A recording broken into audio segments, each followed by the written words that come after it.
بسم اللہ الرحمن الرحیم۔ مسئلہ یہ ہے کہ بہت سارے حضرات، بہت سارے لوگ ایسے ہیں جو فجر کی اذان ہونے تک کھاتے پیتے رہتے ہیں، تو کیا ایسے لوگوں کا اس دن کا روزہ ہوگا یا نہیں؟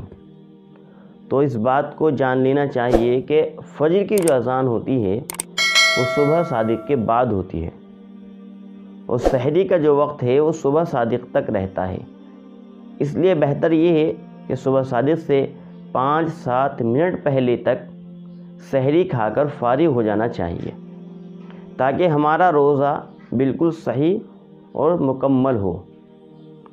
اور جو لوگ اذان فجر تک سحری کھاتے رہتے ہیں، کیونکہ اذان فجر صبح صادق ختم ہونے کے بعد جب فجر کا وقت شروع ہو جاتا ہے اس کے بعد ہوتی ہے، تو اس لیے ایسے لوگوں کا روزہ نہیں ہوگا جو فجر کی اذان تک کھاتے پیتے رہتے ہیں۔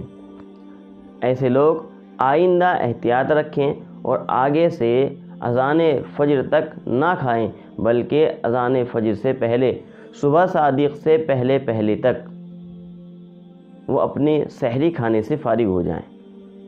تو آدمی کو چاہیے کہ جب وہ اللہ کے لیے روزہ رکھ رہا ہے، پورے دن کھانے پینے سے رک رہا ہے، تو اذان تک نہ کھائے، بلکہ صبح صادق سے 5-7 منٹ پہلے اپنی سحری سے فارغ ہو جائے، تاکہ روزہ مکمل ہو جائے اور روزے کا مکمل ثواب بھی اس کو ملے۔ اللہ تعالی ہم سب کو عمل کی توفیق مرحمت فرمائے۔